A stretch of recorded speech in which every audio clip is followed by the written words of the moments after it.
Hola, calamares. Hoy empiezo yo el programa. Hace tiempo que no lo hacía porque Sergio siempre va lanzado, ¿no? Pero en esta ocasión, merece la pena. Yo he escuchado por ahí, ahora Sergio nos dirá algo, pero he escuchado por ahí que ahora la gente duda cuando oye la palabra Odisea.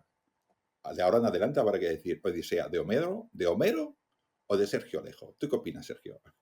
Bueno, hay espacio para todas las Odiseas que hagan falta. La de Homero es como la más antigua, ¿no? Aunque es verdad que lo de Homero hay gente que dice que le dio un poco la imaginación. Vamos, como la mía, que también le he dado un poco de imaginación. Pero bueno, el asunto, en esa época tan remota, tanto él como yo, pues tuvimos que echarle un poco de imaginación en el asunto. Aunque Homero existió, es que ese sería otro programa, ¿no?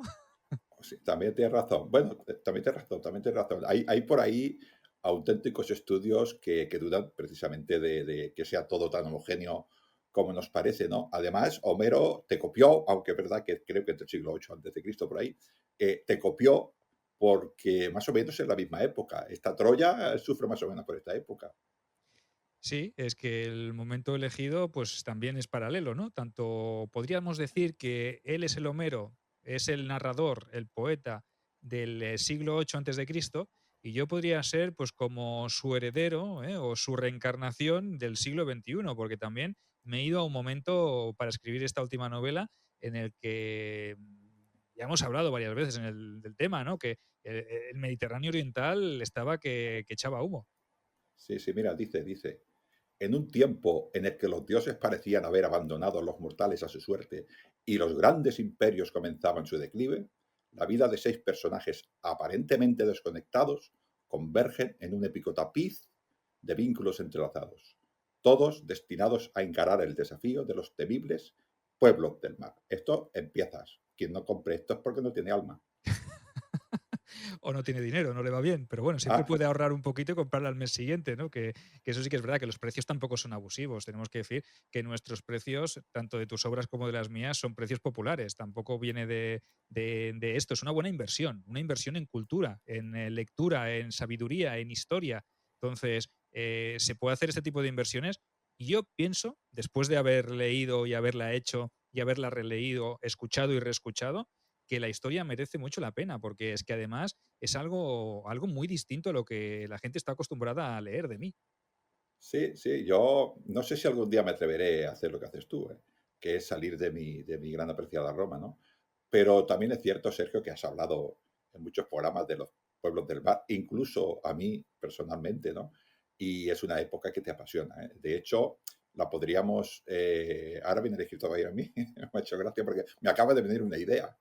Es como si los viejos dioses, los viejos imperios, hubieran desaparecido por estos nuevos, ¿no? Como este Urano y estos titanes, pues dan paso a Júpiter, ¿no? Y Minerva y Juno. Es esta época que parte de los viejos imperios hititas, eh, minoicos y compañía, perdón, micénicos y asirios, y vuelven a aparecer estos pueblos nuevos, pues bueno, lo que conocemos, ¿no? Pues estos griegos, estos romanos, la Magna Grecia, los fenicios. Es este cambio, ¿no?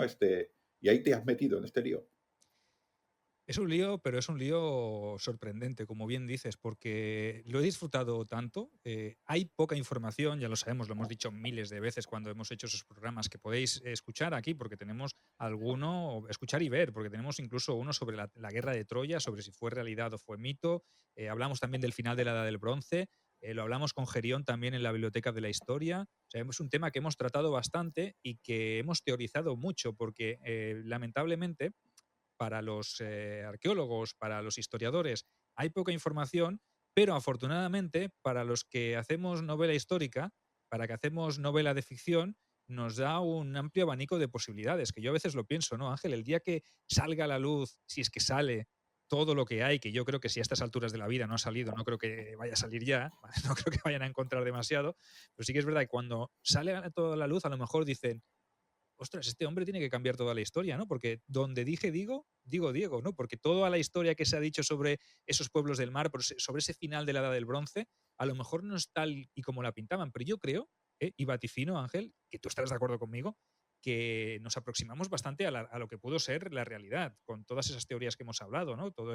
Esos multifactores que fueron concadenándose y fueron haciendo que esos imperios cayeran en declive y apareciera pues ese fenómeno llamado pueblos del mar, que no es que fuera el culpable de todo, sino que fue una consecuencia más de las causas que provocaron el final de la Edad del Bronce. Sí, yo la verdad que, bueno, es un poco aplicar el sentido común, Sergio, también, aunque a veces ya sabes que el sentido común es el menos común de los sentidos, ¿no? Pero sí, yo creo que es multifactorial y que además, cuando vamos estudiando los grandes imperios, todos caen porque hay un enemigo que evidentemente los derrota, pero la caída normalmente ya va siendo anterior, ¿no? Ya hay unos factores interiores, endógenos, ¿no? Y exteriores, y pueden ser climáticos, y pueden ser, pues bueno, de población, de migraciones, de rendimiento, bueno, de control de la población, de poder encandilar, ¿no? De poder hacer que las personas quieran seguir perteneciendo a tu imperio, ¿no? Y esto pues se junta. Es probable que haya todo, ¿no? Y al final pues siempre es el efecto dominó. Siempre es el efecto dominó y al parecer tú entras en ello. No vamos a entrar en mucho detalle en la novela, ¿no? Pero creo que has elegido 3 lugares muy importantes, ¿no? En la historia, ¿no? Que, bueno, uno es el pueblo, es otro pueblo tan importante, ¿no? Que son hititas, las tierras de Canaán y el mismo egipcio, ¿no? El mismo Egipto, que es, dijéramos, son las potencias de este Mediterráneo oriental, ¿no? Tú harás una trama, ¿no? Pero la realidad es esa, es que esas 3 potencias estuvieron inversas en este problema. Sí, y la historia está muy bien porque al principio dije, voy a hacer una sola historia, con un personaje que pase por todos los puntos y por todos los rincones. Lo que pasa que el periodo que englobamos es tan extenso porque a lo mejor no da tiempo para que un personaje lo coja entero, porque estamos hablando de un proceso lento y progresivo. A lo mejor la gente se piensa que un día se levanta la gente en la edad del bronce y al día siguiente ya es la edad oscura, ¿no? No, no, es un proceso que dura años y años y décadas. Es un tema progresivo que va cayendo poco a poco, se va desmoronando la estructura social, política, económica, militar, demográfica, progresivamente. Entonces, coger un solo personaje para que viva todo esto es bastante complicado, porque, como tú bien dices, hay varios escenarios y es muy probable que ese personaje no pudiera llegar a todos los escenarios. Entonces, al final me planteé la opción de hacer varias partes y coger 6 personajes con 6 vidas diferentes, con 6 perspectivas diferentes y con 6 personalidades diferentes que puedan vivir el mismo fenómeno, pero enfocado desde puntos de vista diferentes y puntos geográficos diferentes. Y asistan a ese desmoronamiento paulatinamente y progresivamente, y que sus vidas, de una manera o de otra, se vayan entrelazando. Y son 6 historias de supervivencia, ni más ni menos, porque son momentos muy complicados y son momentos en los que los mundos en los que viven se desmoronan, se caen, se transforman y claro que hay gente que hace que se transformen. Hay acciones humanas que hacen que se transformen, pero también hay acciones climáticas, hay acciones demográficas, hay decisiones políticas y militares. Entonces, cada personaje lo vive a su manera. Cada personaje vive la miseria, la desgracia y la transformación desde su prisma. Y además, esos personajes se van concadenando uno con otro. A lo mejor no te das cuenta hasta el final de la historia, pero como son 6 partes, verás cuando te leas el libro que dices, joder, es que este y este coinciden, pero este coinciden con el otro también. O sea que temporalmente a lo mejor no coinciden, pero hay siempre algo de ese personaje que lo arrastra el otro personaje. Entonces, las historias van todas juntas y estamos o partimos desde la propia Micenas, nos vamos hasta Ugarit, nos metemos en el corazón del Imperio Hitita, llegamos incluso hasta las costas de la región de Luca, ¿vale? En la Capadocia, en la zona más occidental del Imperio Hitita, y asistiremos a cómo se va desmembrando desde dentro. Y luego, en contraposición, está la visión egipcia.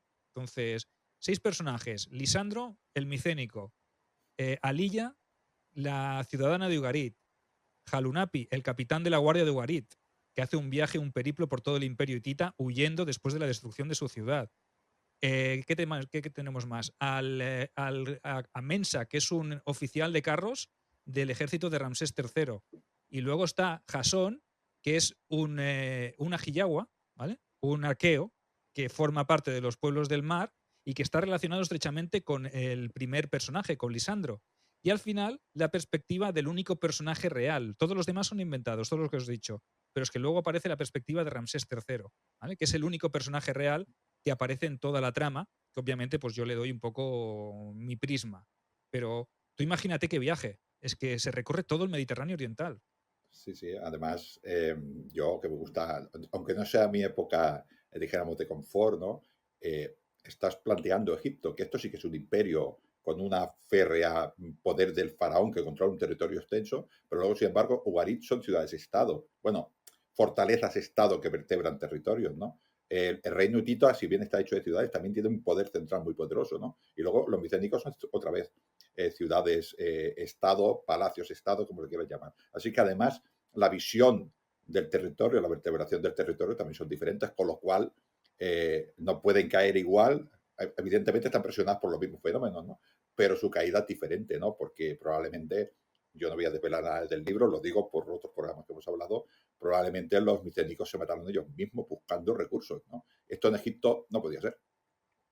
Claro, cada civilización, cada imperio, cada ciudad-estado, cada reino tiene sus propias circunstancias y es esclavo de su propia caída, ¿no? Porque realmente las circunstancias que provocan esa caída son diferentes, aunque en el fondo todas son las mismas, pero se enfocan desde un prisma diferente. Y lo que es más importante aquí en la novela, que es lo que a mí más me ha gustado, no es la caída global de un imperio, sino que es la historia personal de cada uno de los protagonistas de esta trama, ¿no? Son 6 historias con 6 visiones diferentes y con 6 tipos de emociones y 6 vivencias, porque cada uno lo vive a su manera.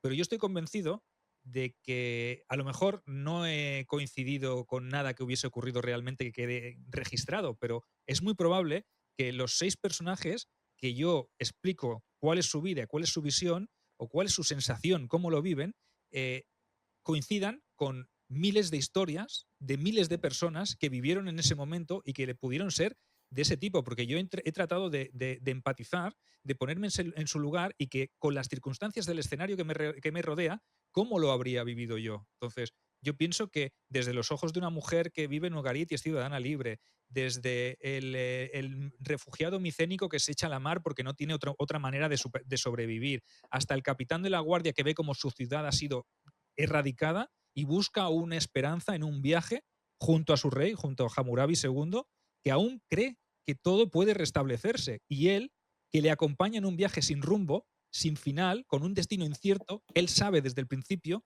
que eso es imposible, que es una utopía, pero la lealtad y en el fondo un rayo de esperanza le dice que, ¿y si mi rey tiene razón? Entonces, Sí.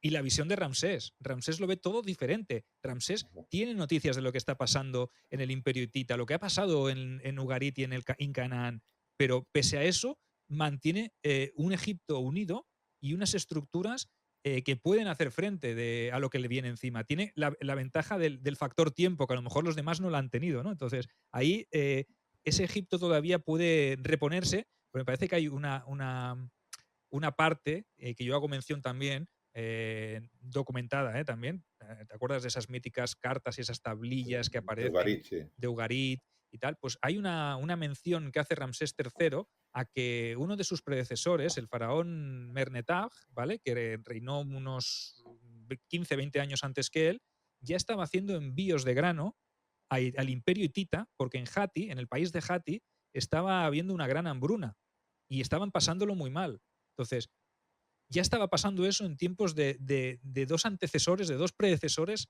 de Ramsés III. Entonces, en tiempos de Ramsés III, es que ya no hay noticias del país de Hati. Algo está pasando, ¿no? Él tiene la ventaja de que aún no han llegado allí y él puede sobreponerse y puede prepararse, que estos los demás no lo han tenido o no han sido capaces de verlo. Pero, Bueno, y tiene el Nilo, Sergio, y tiene el claro, Nilo, sí, sí, sí, que, sí. que pasaba casualmente por mitad de Egipto, ¿no? Que esto una fuente de agua tan potente como el Nilo en un Mediterráneo, que por ejemplo, una de las causas podría ser un cambio climático, como por ejemplo bajar precipitaciones, ¿no? Y tener sequía severa, pues eso Egipto, si el Nilo baja la mitad de capacidad, sigue siendo un pedazo de río que, vamos, es imposible de parar, ¿no? A mí me ha gustado mucho esta imagen de que has dicho de que, bueno, en este caso, un señor micénico sale con su barco a un poquitín pues, a conquistar su futuro, ¿no? Esto es lo que hacían todos los pueblos griegos cuando hacían una colonia. Es exactamente lo mismo. Igual, el germen de esta manera de proceder de estos pueblos es este.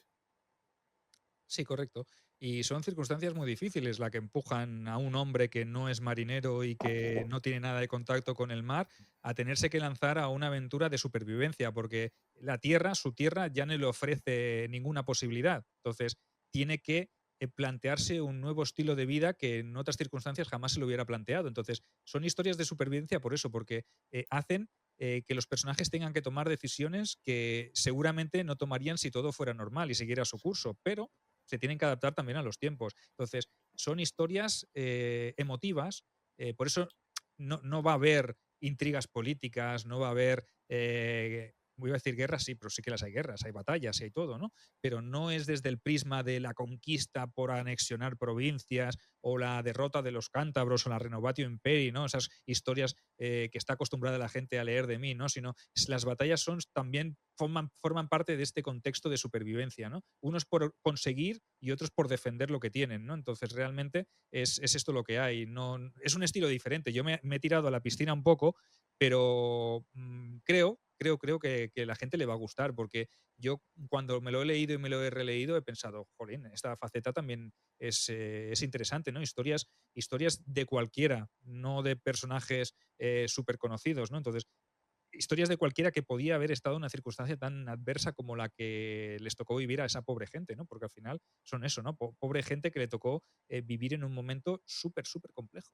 Esto es, Sergio, todas las migraciones de todas las épocas. O sea, cuando un ser humano abandona su tierra es porque al menos cree, puede ser que sea así o puede que no, pero cree que su tierra no puede mantenerlo y lo que hace es ir a buscar el futuro, ¿no? Y a veces cuando va a buscar el futuro, pues encuentras una tierra pues que es más fácil de conseguir, ¿no? Pero otras veces te encuentras con un imperio que te tapa y allí te quedas en la frontera muerto, sin ninguna otra opción, ¿no? Y esto ha pasado toda la historia y esto ha pasado a la inmensa mayoría de los seres humanos, con lo cual es fácil empatizar con una persona que tiene unos hijos y tiene una familia, ve que su tierra no le da y tiene que ir a buscar y se junta con otros cuantos y sabe que en la época antigua, sabe que va a tener que utilizar la violencia porque nadie lo va a querer recibir. Va a ser siempre enemigo, siempre, por muy buena fe que tenga, yo vengo aquí a trabajar, a aportar, no, tú vienes a quitarnos nuestros recursos, ¿no?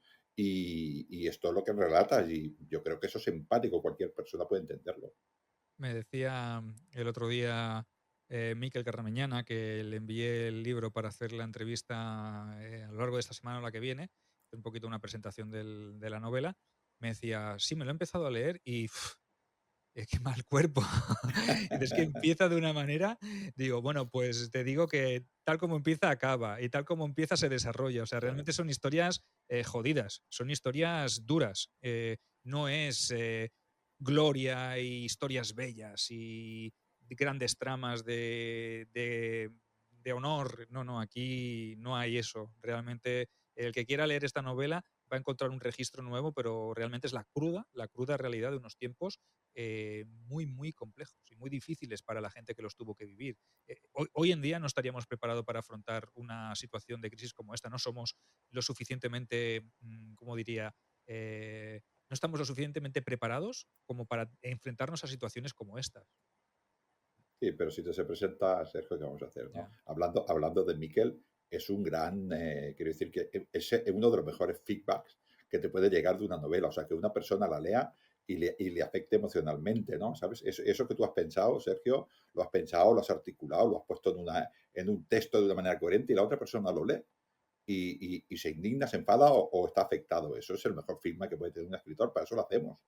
Sí, sí, le puse ayer un fragmento también a mi mujer y tal como empezó la primera historia de Lisandro, me dice, uff, pero qué mal rollo, qué mal cuerpo, ¿no? Vaya historia. Y le puse el principio de la historia de Jalilla y dice, joder, ¿cómo va esto, no? ¿Cómo sigue? Y le puse la primera parte, nada, un fragmento de la historia del capitán Jalunapi, que es el hermano de Jalilla, ¿Eh? en Ugarit, y cuando empieza dice, pues la cosa no mejora, ¿eh? Digo, no, no, es que no No, mejora no, ni va a no, mejorar. Es que no hay un no. atisbo de esperanza en toda la novela. Hay esperanza, pero es muy mínima, ¿no? Y es una esperanza de sobrevivir simplemente, y cada uno pues busca lo que tiene que buscar, ¿no? Y por eso no es una historia muy difícil y es una historia dura, que yo a veces cuando la escribía decía, uff, qué mal cuerpo se me pone tener que explicar estas historias, pero es la cruda realidad, la En la cruda cruda realidad. realidad, ¿no? Además, pensando en un hombre o en una mujer de esta época, que veían la religión en todo, no solamente caía su imperio, sino que caían sus dioses, es que estaba totalmente desamparado, o sea, a qué se acogía, qué podía hacer? O sea, porque bueno, oye, pierde la fe y dice, bueno, porque los dioses quieran, no, no, es que ni dioses, debe ser una desesperación total, claro, escribir eso, Sergio, no es fácil, ¿eh? Menos mal que tú ya llevas unos 7 millones de libros, creo, y, y ya algo de experiencia tienes en eso, ¿no? Pero mola, a mí, a ver si, a mí me han dicho alguna vez en algún personaje también esto, ¿no? Y esto nos mola mucho, ¿no? Eh, el título, por qué Odisea y no? Odisea de bronce y hierro, yo lo veo enseguida, ¿no? Pero se eligen por algo, ¿no? Por llamar, Sí, a ver, la Odisea, si te acuerdas tú, después de la guerra de Troya hay una sí, Odisea que viene desde la parte oriental del Mediterráneo hacia la parte más occidental. Es ese viaje de sí, retorno de Odiseo, ¿no? Ese sí, viaje por regresar a casa. Aquí, en cambio, también es una Odisea, pero al revés. La sí, Odisea empieza en Grecia y se dirige hacia Oriente, hacia las tierras del Levante, ¿no? Y de bronce y hierro, ¿por qué? Porque es un momento en el cual se chocan esos dos grandes metales, ¿no? Unos llevan bronce o tienen bronce mientras que otros ya traen hierro, ¿no? Entonces también es un momento de crisis en el cual pues, estos dos metales se convierten en el instrumento de transformación también, ¿no? Es como un momento de transición del bronce al hierro. Esa odisea que trae bronce y va hacia el hierro. Entonces, este viaje es un periplo, una odisea de supervivencia, porque al final Odiseo, cuando viene de Troya, también busca sobrevivir para llegar a los brazos de Penélope, de su esposa, ¿no? Pues al final aquí es el que viene de Micenas o el que viene de Grecia, de la Grecia continental, busca sobrevivir también para llegar a un objetivo que en este caso es una vida mejor que empieza en territorios de muy lejanos, para ellos muy lejanos, ¿no? sí, sí, además desconocidos. Yo me quiero imaginar, no sé si es el tema de tu libro y si lo fuere, es pura casualidad. Yo me quiero imaginar unos micénicos corrientes que dicen, vamos a buscarnos el futuro hacia el sur y se van a enfrentar al Gran Egipto. Es que, ¿qué pensarían ellos? Que van al suicidio. Es que Egipto ¿qué debería ser para ellos Egipto? Debería ser un reino que llevaba 4000 y pico de años. Es que era increíble, ¿no? O sea, pues tan desesperados estaban que tuvieron que ir a parte de ellos. Otros se fueron a buscar la vida, como dices tú, a toda la zona de Canaán, que sería ahora Siria, eh, pero otros fueron hacia abajo, ¿no? Y, y hay que estar muy desesperado porque ¿quién en su sano juicio pensaría que iba a ganar a una potencia con tanta solera, ¿no? Y con tanta fuerza como Egipto? Ahora hablaremos más adelante de Ramsés III, que le podemos dedicar Sí, un poquito más de tiempo a hablar sobre la figura de Ramsés III, pero veremos y asistimos también a un momento en el que no solo vienen gentes que estaban en Canaán o en el Imperio Hitita o en la zona de lo que había sido la zona de Mitán y del Imperio Mitán y tal, no, no, sino que Egipto ya venía recibiendo constantes oleadas desde la parte occidental, desde Libia, desde el desierto de Libia. Y no claro, solo las tribus nómadas, sino que ahí se habían unido, por ejemplo, los Shardana, los Peleset, o sea, pueblos del mar o gente de estos pueblos del mar que estaba inmersa ya, incluida en esos ejércitos libios de gente nómada que buscaban traspasar la frontera, tanto por la parte occidental como por el delta, como por la parte de Canaán, bajando hacia el sur, ¿no? Entonces, Egipto era la golosina. ¿Por qué? Pues claro. porque tenía lo que todos los demás territorios no tenían. Tenían orden, tenían el Nilo, tenían una estructura ya hecha, tenían riqueza. Entonces, era el objetivo primordial de todo el mundo porque todo el mundo quería tener eso. Es como hoy en día podría ser Europa, ¿no? Toda la gente que viene de Asia, de África, busca el sueño, ¿no? El sueño de que les venden, porque a veces es más la ficción que la realidad. Pues imagínate a esa gente que están allí en Canaán y le dicen, ostras, es que me han dicho que allí en Egipto hay verdes praderas y hay una zona de cultivo donde tú puedes tener tu parcela de tierra y no vas a tener carestía, vas a poderle dar de comer a tus hijos y todo esto por el módico precio de invadir la tierra, ¿no? hoy en día es diferente, ¿no? El concepto no es el mismo de invasión, ¿no? Por la fuerza ni por la violencia ni nada. Pero a esa gente les venden eso y tú te lanzas con lo que tienes, porque estos movimientos migratorios, sobre todo los que venían por tierra, no eran movimientos únicamente que movían guerreros, sino que traían a sus familias, que traían a sus ancianos, a sus hijos, ¿no? Entonces asistimos a un concepto de masificación migratoria. Es muy diferente, buscan establecerse.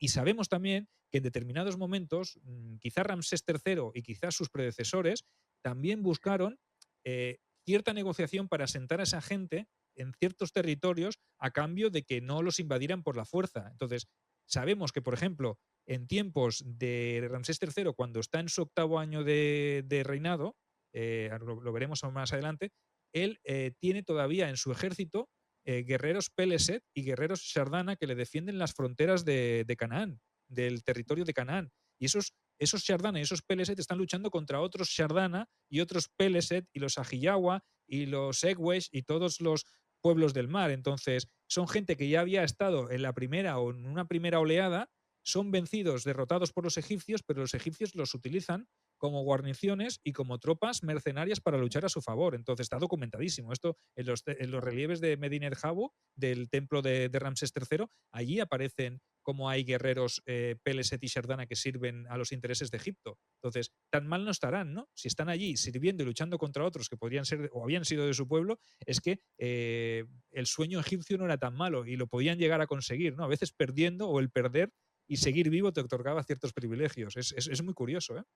Parece que estés hablando de la barbarización de la frontera No, ni más ni menos. egipcia y estos reinos entre medio, ¿no? Un poquitín para hacer de tapón, que esto es también es constante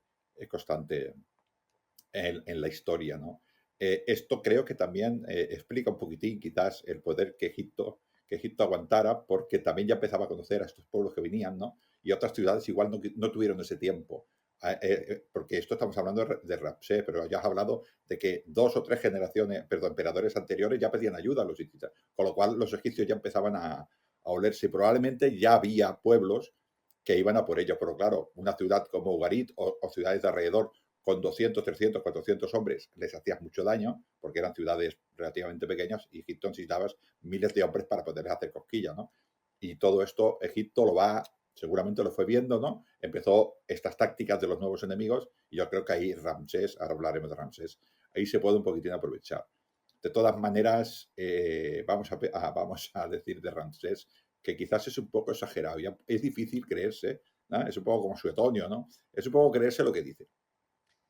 Sí, realmente, pues como lo había sido Ramsés II en Kadesh, ¿no? También cuando hablábamos Sí, contra los hititas unos 100 años antes, ¿no?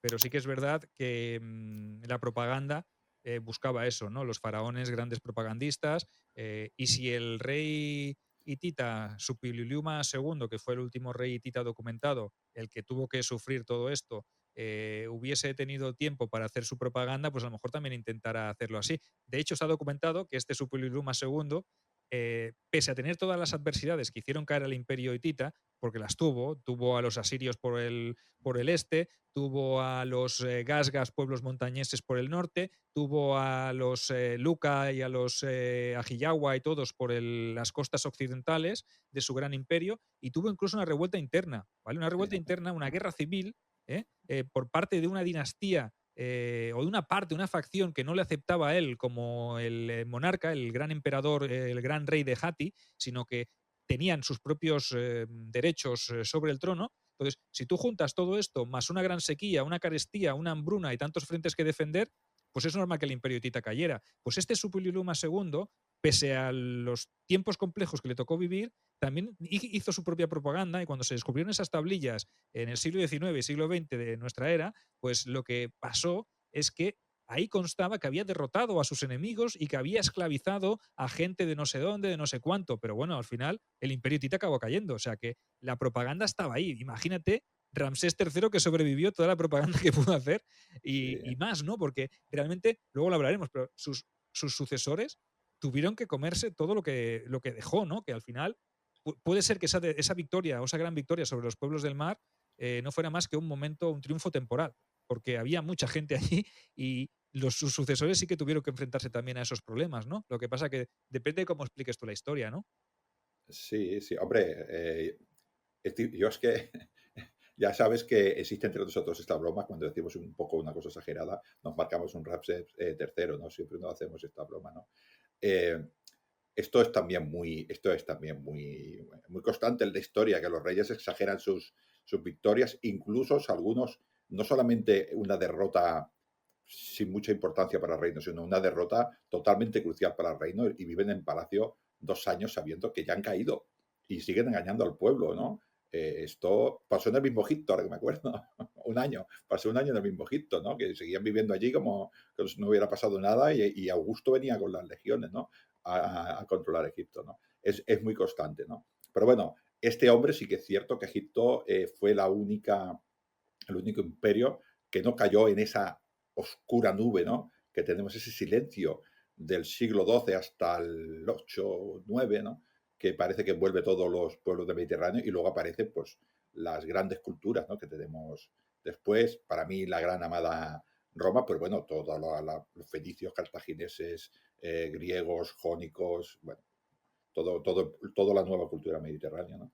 Pues bueno, si quieres, nos ponemos un poquitín en este Ramsés. Este hombre creo que es del imperio nuevo de Egipto, que le llaman, ¿no? Que son las dinastías que todo el mundo conoce, ¿no? La 18, la 19 y la 20, son estas tres.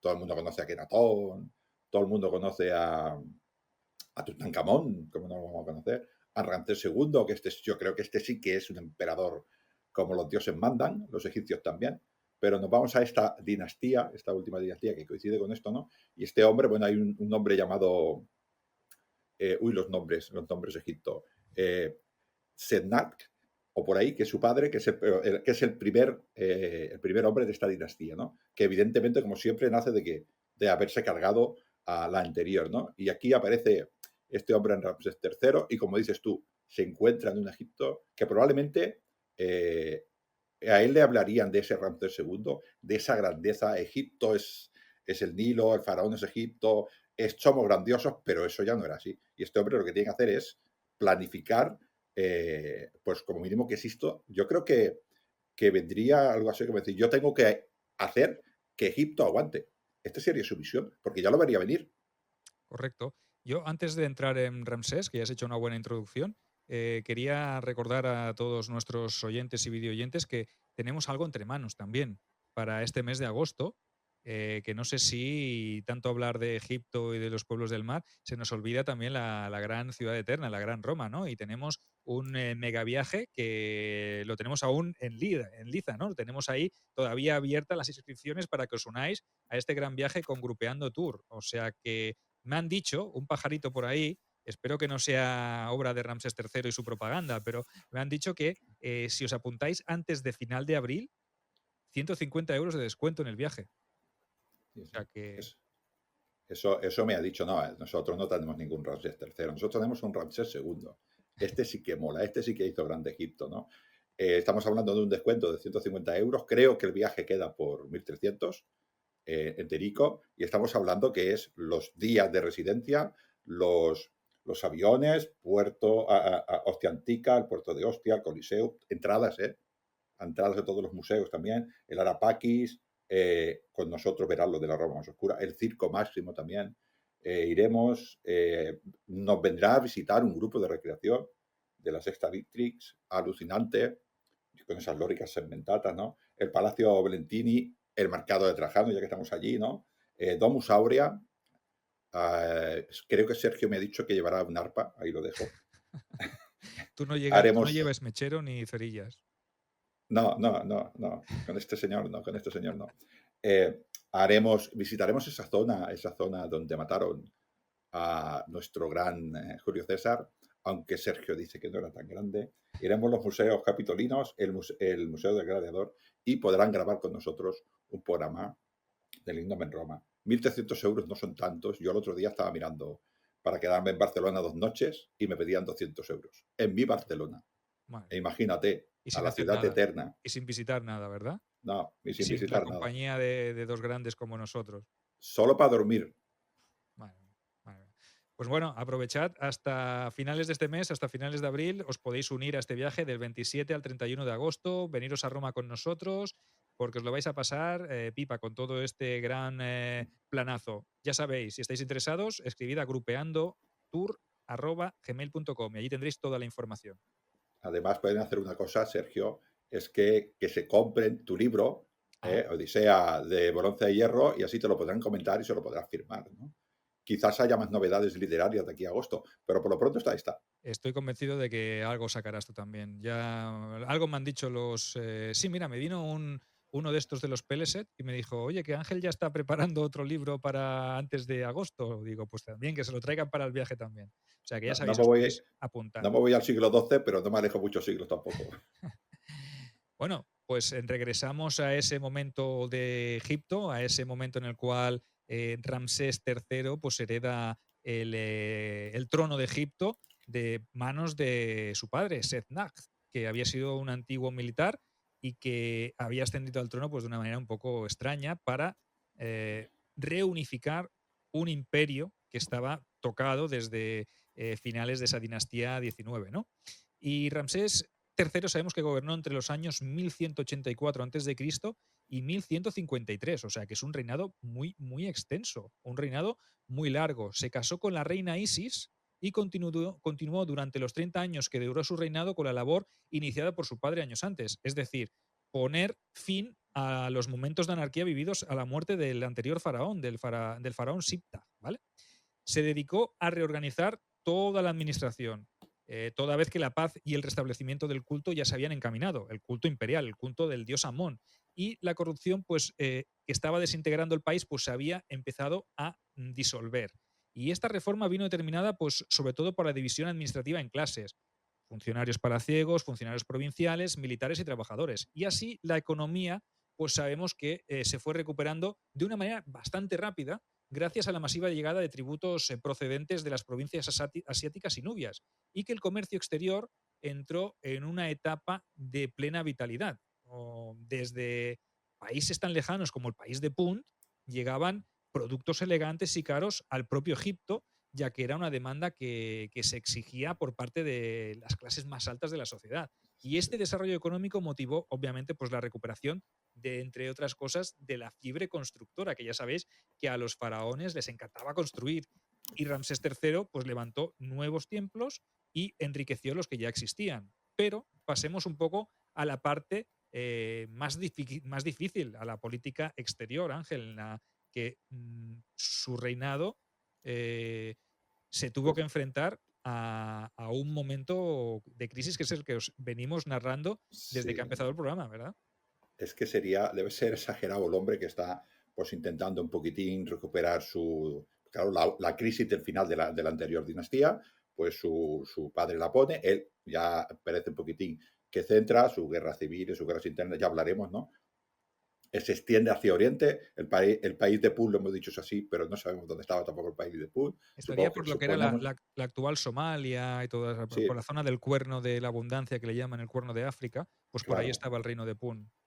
da ese parecer porque como vienen muchas cosas valiosas, pues debería ser algún punto de acceso al Índico que permitía todo ese tipo de mercancías, ¿no? Pero él tiene unas relaciones internacionales con los pueblos del norte y él envía mensajeros, pero no le devuelven. ¿Y eso qué puede suponer? Pues que ha caído la ciudad y además en el Canaán, nosotros hablamos de Ugarit como ejemplo, pero había muchísimas ciudades importantes y fueron cayendo todas, ¿no? Sería un momento, como decía no sé quién, de honda preocupación, ¿no? Así que él empezó a ver la desaparición del imperio hitita. Supongo que el imperio hitita no desaparece, lo que aparece es la estructura, pero quedarían allí las ciudades, ¿no? Organizadas de otra manera, probablemente intentándose matar las unas a las otras para conseguir lo poco que quedara. Es tan lógico como esto. Y si están intentando sobrevivir de relaciones internacionales, pocas. ¿Quién va a pensar en una ciudad que está intentando sobrevivir a mandar una embajada a Egipto para qué? ¿No? ¿Para qué? Y además a Egipto que le interesa un reino chiquitito, a Egipto le interesaría unos reinos que le interesaran, que le dieran algo, ¿no? Que se fue también de la órbita una isla como Chipre, por ejemplo, ¿no? Que también estaba dentro de este mundo de ciudades, ¿no? Estados, pues también desapareció a manos estos llamados, que por cierto los pueblos del mar le llaman los mismos egipcios. También cayó otro reino que era el país de Naharina, que esto está por el norte de Siria, Ujú. estaría en la parte oriental de los hititas y por el norte de Siria, por allí también tenemos de esta manera, y esta ciudad y también caía. Así que toda Canaán, que pertenecía en parte a Egipto, también se fue afuera, ¿no? Con lo cual Egipto, pues también poquito a poquito fue perdiendo, ¿no? Y ya lo hemos comentado, el delta del Nilo empezó a recibir, pues, personas que, como dices tú, iban buscando, seguramente les dirían, en Egipto las calles tienen trigo, solamente hace falta poner los trapos, los platos y ya está, ¿no? Y pasarlo para hacerlos harina y comer, porque todas esas personas, como has dicho tú, que buscaban su futuro, pues irían a ese Egipto que para todos seguramente pensaban que era una vida más fácil. Allí ya empezó a enfrentarse con todos estos hombres que dices tú, de los contingentes de los Sardana y los Peleset, ¿no? Los Peleset eran gente de por allí, los Sardanas no lo sé. Sergio, igual tú tienes más información. Peleset sé que eran de esta parte de África. Bueno, los sardanas tiende a pensar que venían de la zona de Córcega, de Cerdeña, Exacto. ¿vale? Toda esa zona de allí, Sardana, de Sardeña, se tiende a pensar, ¿eh? Los Peleset podrían estar identificados con los antiguos filisteos, ¿vale? Con los filisteos de la zona de Canaán, o sea, la gente que después de la desestructuración de Canaán, pues no tuvieron otra cosa Sí, que hacer que unirse a lo que había, ¿no? Y sobrevivir también, y de irse hacia el sur. Entonces, un poquito es esto, ¿no? Y en el quinto año de reinado de Ramsés III se tuvo que enfrentar a una coalición de pueblos libios, o sea, las tribus nómadas de la parte occidental de Egipto, ¿vale? A los que se unieron pues estos Sardana y estos Peleset.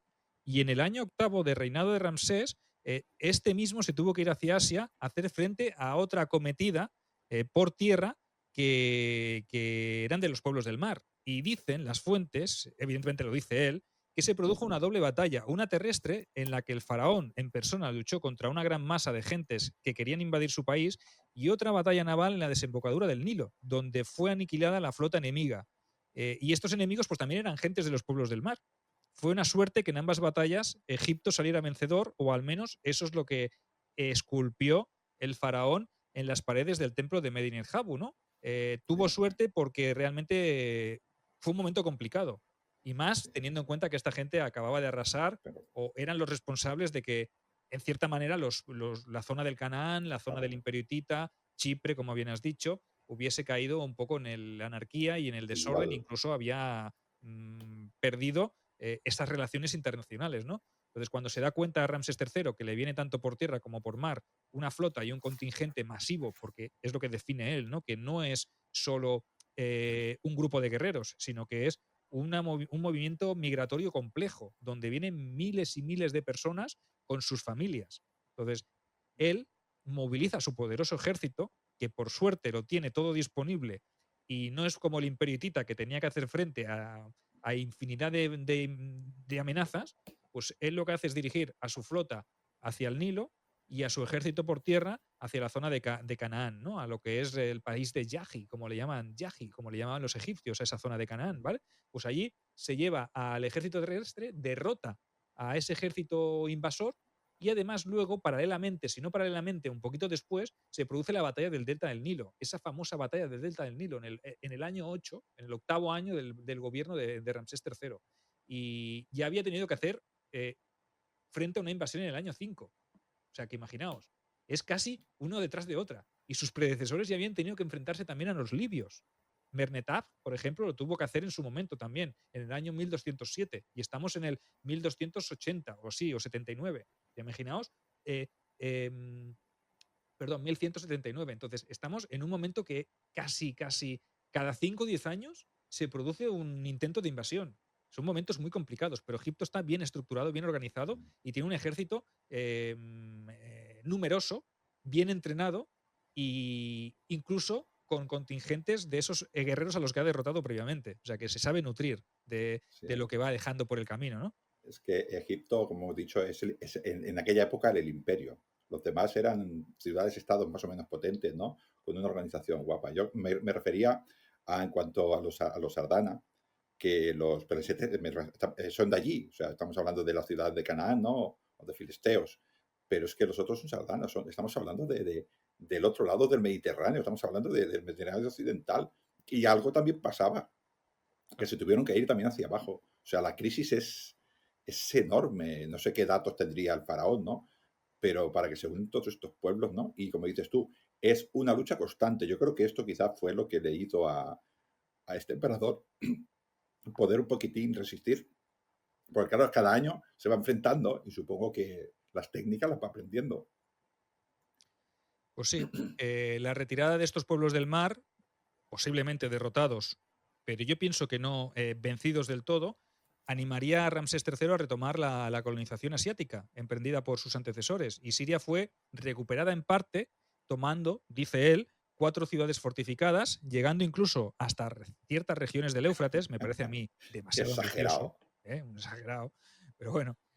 Pero sabemos que la alegría de la victoria duraría poco, ya que algunos años después las tierras de Canaán se perderían definitivamente. O sea que realmente eso nos indica que los pueblos del mar no habían sido tan derrotados como él pretendía hacer ver con sus registros y con sus Sí, relieves, ¿no? No habían sido tan claras, o quedó inconcluso, o simplemente sirvió para frenar el avance de esas gentes de una manera temporal.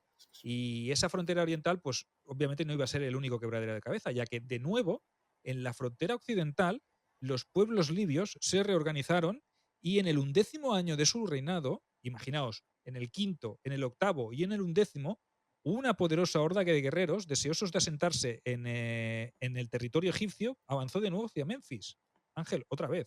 O sea que tan totalmente. clara no estaría la cosa. No, es que creo que es un fallo de concepto o de Ramsés o de las personas que nos explican la historia. No existen los pueblos del mar. No hay una organización central que sea los pueblos del mar. Entonces tú lo que ganaste fue pues, a una movilización que se dirigía hacia tu país y luego detrás de esta iba otra, porque si la gente no encontraba futuro, pues tenía que ir. Esto me parece que es sencillo. Probablemente lo pararía, tenía un ejército muy potente. Sus egipcios irían hacia arriba, conquistarían, pero claro, cuando se retira el ejército, cómo vertebra el territorio, si van a venir otra vez cantidades ingentes de personas, ¿no? Y eso fue lo que le sucedió, ¿no?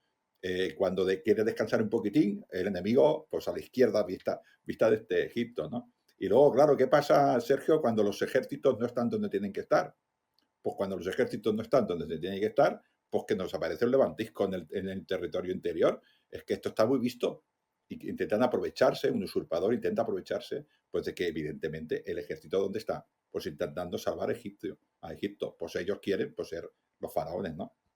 Y este, pues evidentemente se levantan, supongo que serían algún tipo de familias que tenían más poder con las anteriores dinastías y sencillamente intentaron aprovechar este poder. Así que fíjate tú que tiene este hombre que intentar parar a los pueblos, o llámalo, a todas estas invasiones de los pueblos del mar, y también se enfrenta a este levantamiento de que has hablado antes, interior, ¿no? Pues el hombre, oye, es capaz de hacer crecer Egipto, vertebrarlo y cargarse a esta gente también, ¿no? O sea que no sé si es muy exagerado, pero algo bien hizo. Correcto, son éxito tras éxito. Derrota de nuevo a esta gente en el 11º año. Dicen que las tropas libias fueron derrotadas y que el faraón obtuvo una gran cantidad de prisioneros. O sea que realmente éxito tras éxito. Lo que pasa es que ninguno de estos éxitos es definitivo. ¿No? No logra vencer, porque es lo que tú dices, son oleadas y oleadas. No es una unidad. Los pueblos del mar no es un ejército como puede ser el egipcio o el hitita o el ejército de Ugarit. No, no. Son un conglomerado de pueblos, un conglomerado de gente que van un poco siguiendo la marea y el viento, y simplemente los egipcios, para denominarlos, los llaman los pueblos del mar porque vinieron del mar. Y ya está, es que es el nombre que les dan, porque si los tuvieran, es más, ellos les llaman que si los Segwesh, que si los Sardana, que si los Ahiyawa, pues un montón de nombres les ponen, porque cada vez en ese pueblo hay gente de todas, o en esos ejércitos de invasión, esos movimientos migratorios, hay gente de diversa procedencia. Entonces, algo está ocurriendo en el Mediterráneo en global como para que toda esta gente acabe yendo hacia Egipto, ¿no? Pero hablemos de algo también positivo, porque existe un papiro, el papiro Harris, que nos dice cuáles son las obras y las expediciones y todo lo que Perdona, hizo Sergio, Ramsés sigue, III. sigue, sigue, pero es que eso lo quiero decir, el Ramsés III es exagerado, pero el Ramsés VII yo creo que es más exagerado. El ¿Es el cuarto, séptimo o el que es su sexto? hijo. El Es su cuarto, hijo. perdón, el cuarto. Es que son todos Ramsés, hasta el 11 creo que dura esta dinastía, ¿no? Todos Ramsés, Ramsés, Ramsés. Bueno, también es fácil, porque cuanto más alto es el siguiente, el siguiente, el siguiente, ¿no? Pero si el padre es exagerado, yo creo que el hijo ya se pasa. O sea, creo que cree que las columnas de todos los templos eran de oro.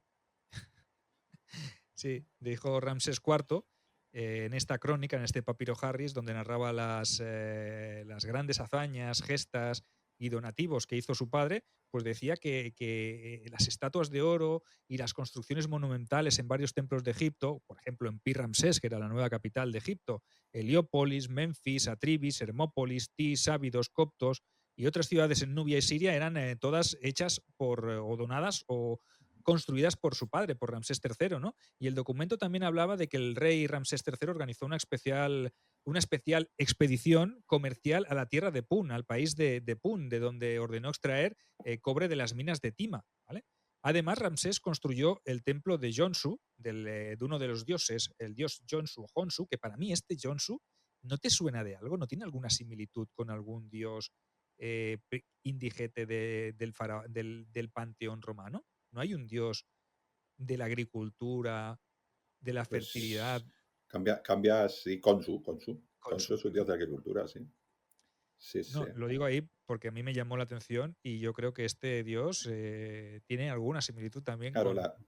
puede ser similitud, claro. Nosotros no damos de etimología, igual es casual, ¿no? Pero sí que suena así. Pues además de esto, construyó un templo en honor de este dios en Karnak, sobre la base de un templo más antiguo del faraón Amenhotep III, y completó pues su templo en Medinet Habu, alrededor de su 12º año de reinado. Y se decoraron los muros del templo este de Medinet Habu, pues como ya sabéis, con las escenas de sus batallas navales y terrestres contra los pueblos del mar. Vamos, imagino que echándole un poco de ficción al relato para que pareciera pues más épico, ¿no? Esto veo a Augusto hablando de César. Es que es exactamente lo mismo. Fue a la Galia y mató a 25 millones de galos. A ver, 25 millones de galos. Mató a muchos galos, pero 25 millones te has pasado, pues esto igual. Hizo un montón de templos, ¿no? Porque luego las construcciones que se le ponen a Ramsés III en Luxor, en Karnak, grandes fortificaciones para defender Egipto, ¿no? O sea, es demasiado grande. Yo creo que lo quieren intentar comparar, que yo creo que sí, que es grande a Ramsés II. Yo creo que no tienen nada que ver, son dinastías diferentes, aunque tienen el mismo nombre, ¿no? Y es un poquitín, hacer grande al predecesor, porque si mi predecesor es grande, yo también soy grande, ¿no? Yo creo que es más esto, eso no quita que, bueno, vamos a centrarnos un poco si quieres. Yo siempre lo hago de broma, pero Ramsés III fue el único que fue, como mínimo, a echar un poquitín, de parar un poco o dar la patada para adelante para intentar que los pueblos del mar no se cargaran su civilización, ¿no? Las demás cayeron todas, ¿no? Y pues Egipto, con muchísimas dificultades, sobrevivió y en parte por Ramsés III. Correcto, no hay que quitarle mérito al hombre y obviamente pues los egipcios, ya sabéis que los faraones egipcios eran expertos en construir y a medida que más construían, más propaganda hacían y eso era lo que buscaban, pues precisamente la grandeza, ¿no? Pero si por algo se caracteriza el reinado de Ramsés III es por algo bastante inusual, Sí, algo bastante novedoso que no había ocurrido en ningún momento de la historia y que está documentado también en este sí, papiro sí. Harris que ya a mí me llama Con lo cual, muchísimo la atención, ¿no? las victorias tan victorias no parecen, ¿no?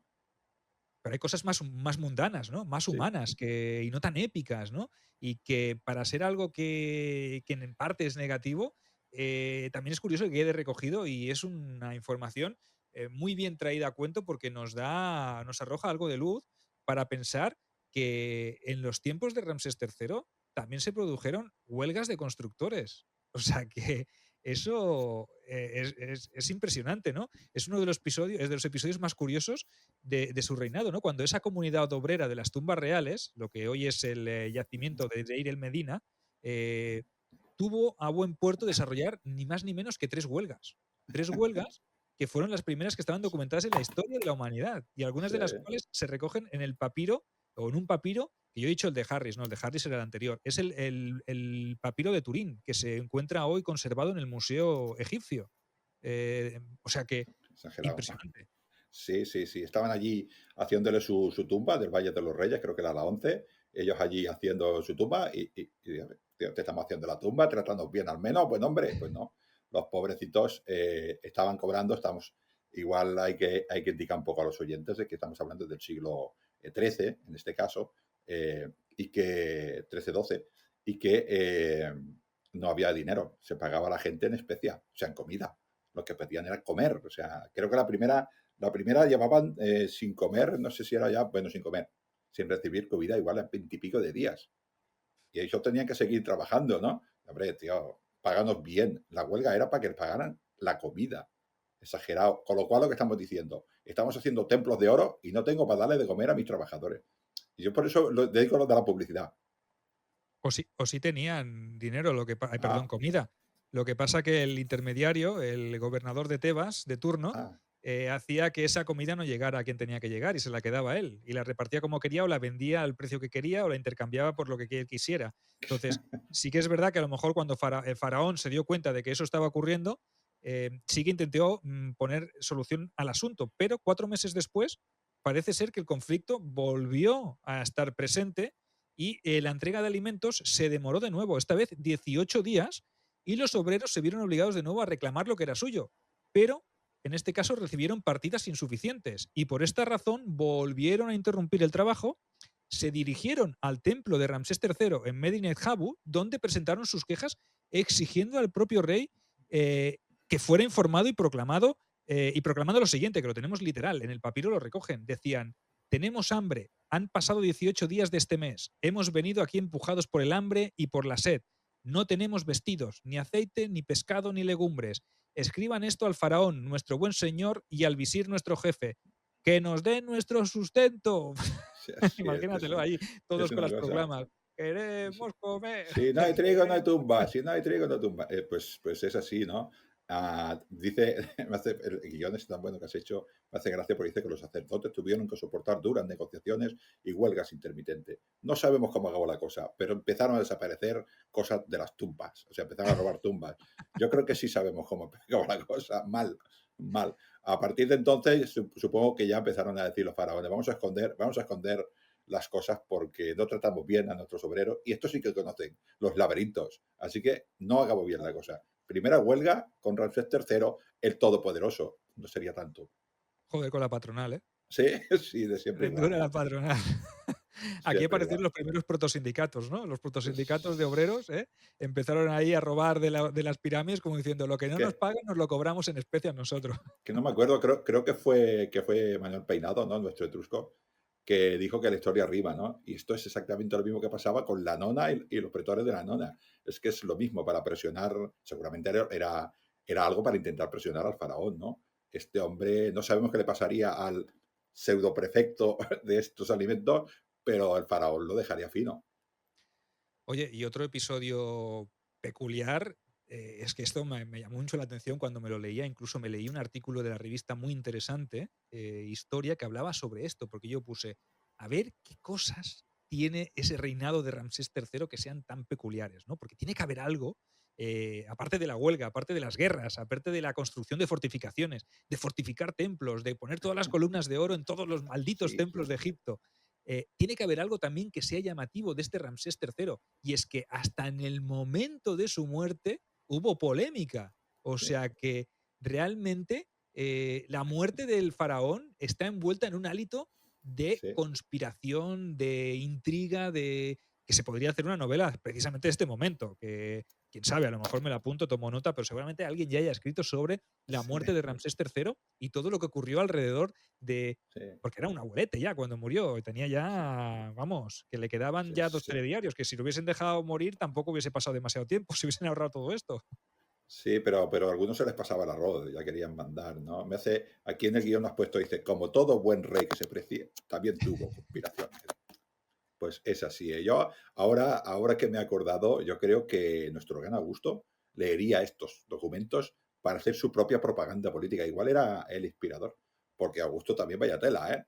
Así que, pues sí, esta muerte es complicada, es muy difícil de... Bueno, yo creo que aplicando la lógica se puede averiguar más o menos cómo cayó, pero claro, si el que manda es el asesino, para que me entiendas, no va a decir que lo ha matado. ¿no? Dirá que lo ha matado otro, ¿o qué? ¿No? Claro. Es normal esto, ¿no? Bueno, tuvo varias conspiraciones como buen rey, pero yo creo que lo bueno es irnos a la que tiene chicha, ¿no?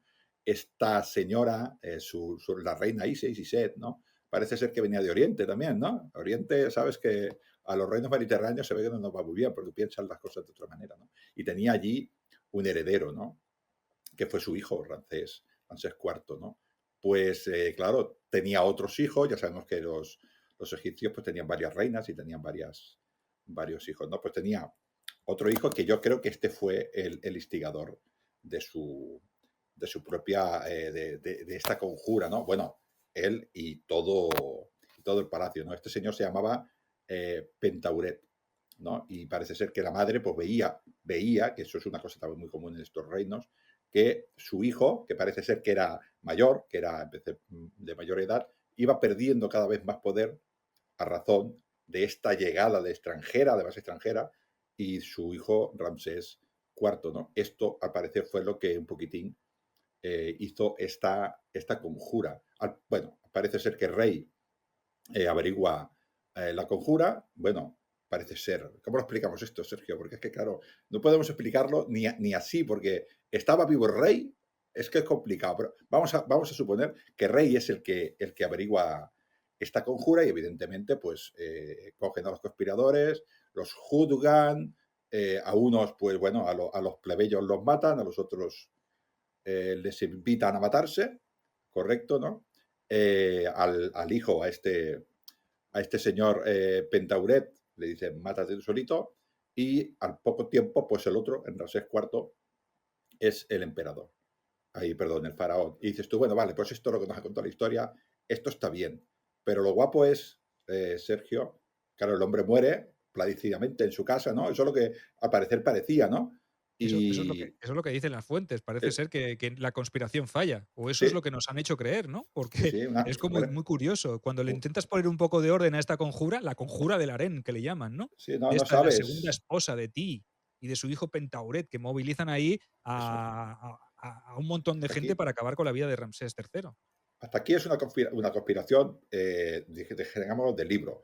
Una madre ve que su hijo, que es mayor o que en principio es primogénico o que tiene más derecho a reinar que una que se casa con una extranjera y tiene un niño, pues bueno, pretende que sea su hijo.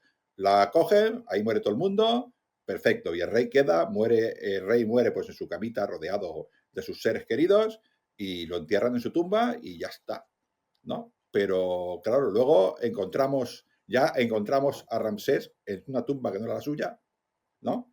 Ujú.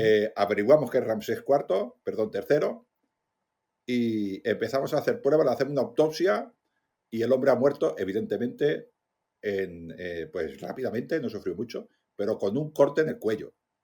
Entonces dice, no había pasado, la conspiración no había parado y ya Pero nos mata. es raro también, Ángel, que el que juzgara a los conspiradores fuera Ramsés IV y no Ramsés III, porque si estaba vivo, los tendría Claro, que haber juzgado él, ¿no? Como faraón supremo. Entonces, parece ser que el que instauró la pena sobre Pentauret y and Company, ¿vale? Incluso sobre la reina Ti, la segunda esposa de Ramsés, que era la madre de Pentauret, dicen que incluso le hicieron una damnatio memoriae. O sea, de toda regla. imagínate, tiene que ser algo grave. Pero si el que lo hace Ramsés IV, ¿qué quiere decir? Que Ramsés III pereció en la conjura. O si más no, quedó incapacitado de alguna manera y cuando encuentran la momia de Ramsés III en el sitio donde no tocaba y le hacen un TAC de estos y ven, después de hacer un análisis de la momificación y ven que tiene un tajo en el cuello de 7 centímetros de profundidad, dicen, ¿y si Y sí. resulta que este hombre murió durante la conjura sí que fue un éxito, pero fue Ramsés IV el que se anticipó, se alzó con el trono y con el poder y juzgó a toda esta gente para sacársela de en medio? ¿Y si fue Ramsés IV el que mató a de su padre? Es que Ah, también puede haber aquí y sí, una y cantidad sí. de teorías, pero ¿Y es qué, brutal esto, ¿no? qué me dices de esa otra momia que encuentran justo junto a Ramsés IV, que parece ser que tiene línea de sangre como no tenemos a la madre, pues no lo podemos saber 100%, ¿no? Pero que tiene línea de sangre con Ramsés III y que dicen que pudiera ser el Pentauset este que lo mató allí. O sea, el asesino y el faraón en la misma tumba y el que juzga es Ramsés IV, ¿no? A mí esto es una interpretación libre, no se sabe realmente, ¿no? Pero sí que huele a eso, ¿no? A mí me huele que hizo la conspiración desde Ramsés IV, le cortó el cuello a su padre y le echó la culpa a estos, porque es lo que te he dicho, ¿no? Es muy difícil decir, yo he llegado al poder matando a mi padre. Es mucho más fácil decir, todos estos conspiradores mataron a mi padre y yo lo que he hecho, pues es evidentemente, pues un poquitín darle honor, ¿no? Juzgar a los que lo han matado, ¿no? Pero esto se precipita un poquitín cuando abre la tumba y cuando averiguan que le han cortado el cuello. Entonces dicen, no, es que no cuadra lo que nos ha contado la historia con esto la policía, ¿no? La autopsia nos dice, ha sido un suicidio. Y dicen, ya, pero si tiene 25 balazos, no puede ser un suicidio. Pues esto le pasa lo mismo. Claro, que de ahí la duda, ¿no? La cuestión es esa, que Ramsés III evidentemente murió de una forma muy violenta, que fue víctima de un complot y que estoy convencido yo que no llegó a ver ni quién fue su sucesor, ni qué ocurrió con todos aquellos que estuvieron implicados de manera directa o indirecta en su propio asesinato. Y que sí, que gracias a esos papiros que hemos mencionado, a esos papiros que atestiguan toda esta información, pues sabemos que el desenlace para unos cuantos en el complot fue ser apresado, juzgado y condenado. Y que después el hijo, Pentauret, uno de los instigadores, fue enterrado junto al faraón, en una posición inferior, que era como se momificaba o como se enterraba a los traidores. Y bueno, eh, aunque Ramsés IV fuera hijo suyo y de la reina Isis, que era la primera esposa, aunque fuera extranjera, evidentemente, pues esto lo que hizo es que dio por concluida la situación. Y además, el propio Ramsés IV prefirió cerrar el asunto y Sí, dedicarse a su coronación y declaró una amnistía general, pero tampoco consiguió detener lo que ya se cernía sobre Egipto. sí, Y es que a partir de Ramsés IV, la situación cambia. Todo lo que había conseguido su padre en el reinado anterior, durante su gobierno, todo lo que había heredado de su propio padre, todo lo que había conseguido poner en orden, parece que se viene abajo, ¿no? Esa expansión hacia la parte asiática, esa fortificación de la zona de Canaán, cae en el olvido y a partir del reinado de Ramsés IV no es comparable a Ramsés III. Entonces, a medida que la marca Ramsés pasa de número a número, sí, va la cosa peor. va peor.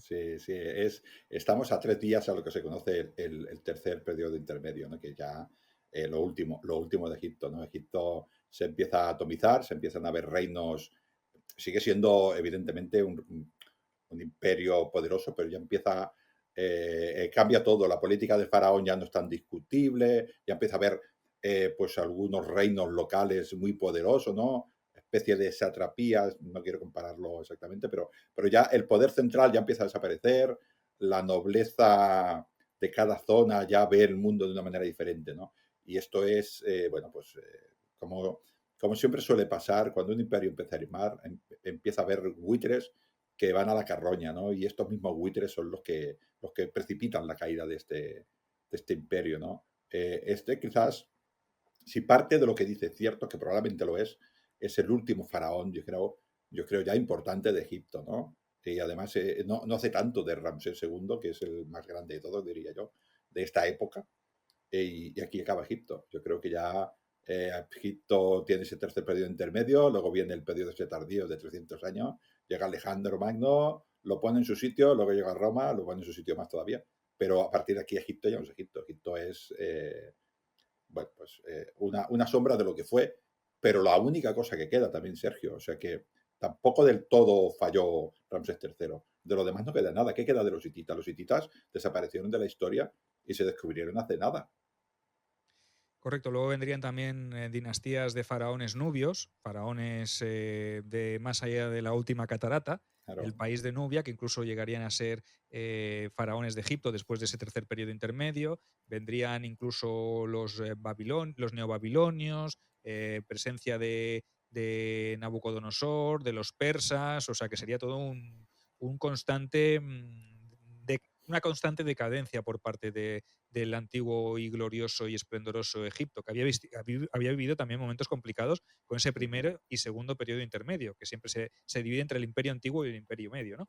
Pero sí que es verdad que trayéndoos la figura de Ramsés III queríamos hacer un poco homenaje a la novela de Odisea de Bronce y Hierro, donde sale este personaje, y también presentaros quizá el último baluarte de defensa que tuvo el Imperio Nuevo, el Imperio Nuevo egipcio, ¿no? Este gran faraón Ramsés III, que a lo mejor hizo mucha propaganda, pero también es verdad que conseguiría cosas Sí, muy importantes y embellecería Egipto, intentaría reconducir la situación, haría que el comercio floreciera de nuevo, después de un periodo también crítico, en ese final de la dinastía 19 a la 20, tanto su padre como él. Su padre pues gobernó solo 2 años, no tuvo tiempo de hacer demasiada cosa, pero Ramsés III se comportó en su largo y longevo reinado como un buen gobernante, ¿no? Y las causas de su muerte pues las queríamos comentar porque son curiosas, que un gran faraón acabe así, pero es que con cortes tan grandes, con tantas esposas y tantos hijos, pues es normal que siempre haya alguno que quede despechado, ¿verdad? sí, entra dentro de la lógica, la conspiración en faraones, en cualquier reino del mundo, es esta, ¿no? Yo creo que es el último emperador, perdón, el último faraón grande, y quizás también sería conveniente un poquitín avisar o advertir a los usuarios, o al menos informarles de que Egipto, perdón, Egipto, Grecia, la cultura griega bebe mucho también de Egipto. No, no es una cultura que sale como si fuera una espora, ¿no? Bebe mucho de Egipto también. O sea que parte de la cultura griega se la debemos a este contacto con este Egipto ya en decadencia, pero que sigue siendo grande porque es lo único que aguanta, ¿no? Así que hay muchas similitudes en este nacimiento de estas nuevas civilizaciones, ¿no? Así que este siendo el último gran faraón, nos permite también dijéramos, esta unión del nacimiento de esta muerte de esta civilización al nacimiento de las nuevas civilizaciones del Mediterráneo. Bueno, esperamos que os haya gustado el programa de hoy. Programa de presentación de mi última novela, Odisea de Hierro y Bronce, de Bronce y Hierro. Primero el bronce, luego el hierro. Odisea de Bronce y Hierro, que podéis encontrar, como ya sabéis, en Amazon.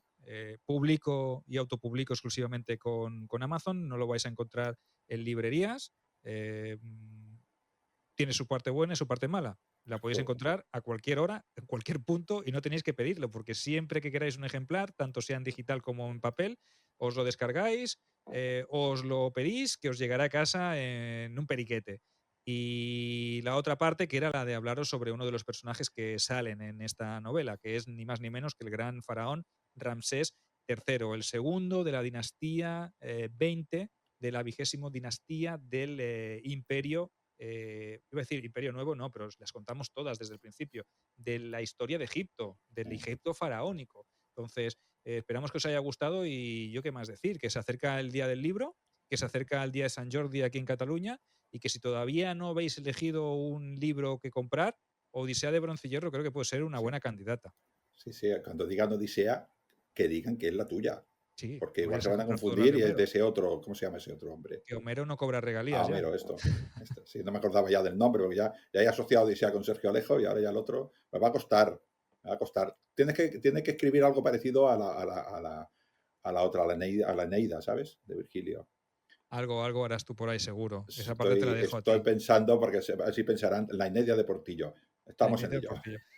La Odisea de Sergio Alejo y la Eneida de Ángel Portillo. O sea que, ¿Qué pasa? ¿qué más se puede pedir? Bueno, Bueno, calamares, recordad que os podéis suscribir a todos nuestros canales, YouTube, y en podcast pues tenéis iVoox, Spotify y todos los canales más, Calamares a la Romana y Lignum en Roma. Y quien dice la palabra Roma dice viaje a Roma. O sea que no dejéis pasar esta gran oportunidad. Tenéis hasta finales de abril para aprovechar estos 150 euros de descuento para veniros a Roma con Calamares a la Romana. Viaja a la ciudad eterna con Ángel Portillo, con Sergio Alejo y con todos los demás que vengan, porque vamos a crear una comunidad de viajeros. un grupo, sí señor. Sin más, sed felices, comprad Odisea de Bronce y Hierro y luchad por vuestros sueños.